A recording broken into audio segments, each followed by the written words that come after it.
सर्वप्रथम आप लोगों को 15 अगस्त स्वतंत्रता दिवस की हार्दिक शुभकामनाएं। दोस्तों, क्या हमारा राष्ट्रगान जन गण मन एक अंग्रेज राजा की स्वागत में लिखा गया था? क्या हम 100 सालों से एक ऐसे राष्ट्रगान को गा रहे हैं जो कि हमारी गुलामी का प्रतीक है? इस बात को मैं सिर्फ ऐसे ही नहीं बोल दे रहा हूँ, इसके पीछे कई विद्वानों का भी मत है। जैसे कि आप लोगों ने कई बार सुना होगा, एक कुशल वक्ता श्री राजीव दीक्षित जी ने भी इस बात को स्वीकार किया है। क्या ये कहानी झूठी है जो वर्षों से फैलाई जा रही है, या इसके पीछे का कोई और सच है? जब मैंने इतिहास के पन्नों को पलटा और अपने घंटों की रिसर्च के बाद मुझे कुछ सबूत और पक्के बयान मिले। आइए हम इन सबूतों और बयानों के जरिए इस बात को सिद्ध करते हैं कि क्या सच में हमारा राष्ट्रगान अंग्रेज राजा की स्वागत में लिखा गया था। दोस्तों, साल था 1911। उस वक्त तक हमारा भारत अंग्रेजों की गुलामी में था। इसी साल अंग्रेजों के राजा जॉर्ज पंचम और उसकी पत्नी क्वीन मैरी भारत आने वाले थे। 16 दिसंबर 1911 को दिल्ली दरबार में जॉर्ज पंचम का भव्य स्वागत हुआ। ये वही साल है जब अंग्रेज सम्राटों द्वारा यह फैसला लिया गया कि भारत की राजधानी कलकत्ता से हटाकर दिल्ली शिफ्ट की जाएगी।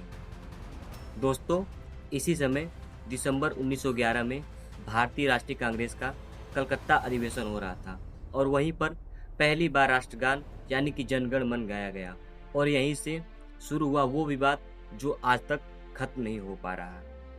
दोस्तों, जैसे ही कांग्रेस का एक कलकत्ता अधिवेशन समाप्त होता है, उसके अगले सुबह यानी कि 17 दिसंबर 1911 को कई अंग्रेजी अखबारों ने कुछ ऐसी रिपोर्ट छापी जैसे कि द स्टेट्समैन और द इंग्लिशमैन जैसे अखबारों ने लिखा, the proceeding began with the singing by Rabindranath Tagore specially of a song specially composed by him in honour of the emperor. तो यानी कि कार्यक्रम की शुरुआत रविन्द्रनाथ टैगोर के एक ऐसे गीत से हुई जो खास तौर पर राजा जॉर्ज पंचम की स्वागत के लिए लिखा गया था। दोस्तों, यही वो लाइन है जिससे कि ये भी इतना बड़ा विवाद हुआ। दोस्तों, यही वो लाइन थी जिसने आने वाले दशकों तक हमारे और आपके बीच एक गलत फहमी फैलाई रही कि हमारा राष्ट्रगान जन गण मन अंग्रेज राजा की स्वागत में लिखा गया गीत था। लेकिन यहाँ पर एक दिलचस्प फैक्ट है जो हमसे और आपसे वर्षों तक छुपाया गया। रामानुजन चंद्रडी नामक एक कवि ने अंग्रेज राजा जॉर्ज पंचम के स्वागत के लिए एक गीत लिखा था जिसे उसने उसके लिए गाया, लेकिन अंग्रेजी प्रेस ने इन दोनों गीतों को फेरबदल कर दिया और ये लिख दिया कि जो रविन्द्रनाथ टैगोर द्वारा लिखा गया गीत है वही अंग्रेज राजा की स्वागत के लिए लिखा गया है, यानी कि जॉर्ज पंचम की स्वागत के लिए रविन्द्रनाथ टैगोर ने गीत लिखा है। जैसे ही इन सब बातों का आलोचना होने लगा और रविन्द्रनाथ टैगोर तक ये बातें पहुंची कि आपके द्वारा ये जो गीत लिखा है वो राजा के स्वागत के लिए लिखा है, तो ये बातें रविन्द्रनाथ टैगोर को बहुत ही खल रही थी और वर्षों तक ये सोचते रहे।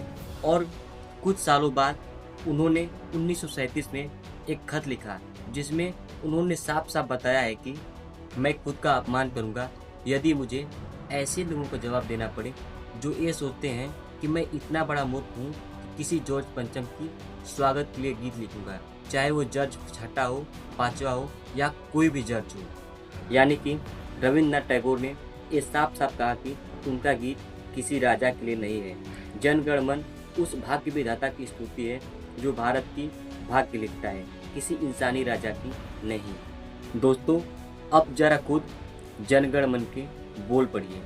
पंजाब, सिंध, गुजरात, मराठा, द्राविड़, उत्कल, बंग, इसमें भारत के कोने कोने का जिक्र है, नदियाँ, पहाड़ और एकता का जिक्र है।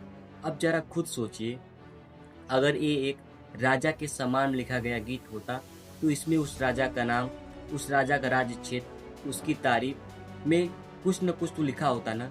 लेकिन यहाँ पर सिर्फ देश की सुंदरता और एकता का महिमा मंडन, यहाँ किसी राजा का नाम नहीं आता बल्कि देश की आत्मा की बात है। तो फिर सवाल उठता है कि आखिर 100 सालों से ये गलतफहमी क्यों चल रही है? क्योंकि अंग्रेजी सरकार ने, अंग्रेजी हुकूमत ने उस समय इस गीत को अपने लिए यूज़ किया और ये प्रोपेगेंडा फैलाया कि देखो भारत के लोग अंग्रेजी हुकूमत का जय जयकार कर रहे हैं, वो अंग्रेजों के राजा के स्वागत के लिए गीत लिख रहे हैं। और जैसे जैसे ये बातें अंग्रेजी अखबारों और अंग्रेजी रिकॉर्ड्स में दर्ज होती गई, ये भ्रम और भी गहरा होता गया। यहाँ तक कि आज भी भारत के कई लोग ये मानते हैं कि हमारा राष्ट्रगान जन गण मन अंग्रेज राजा जॉर्ज पंचम की स्वागत में लिखा गया है। दोस्तों, ये बात तो सच है कि इतिहास को अक्सर तोड़ मरोड़ कर अपनी मर्जी से पेश किया जाता है, लेकिन रही बात हमारे राष्ट्रगान का, तो ये गीत हमारी मिट्टी की आवाज़ है, हमारे देश की आत्मा का संगीत है।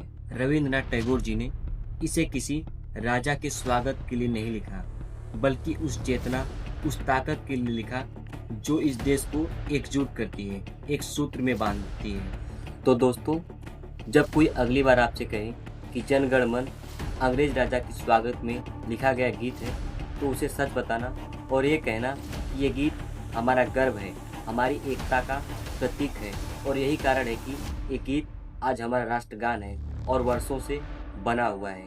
जय हिंद।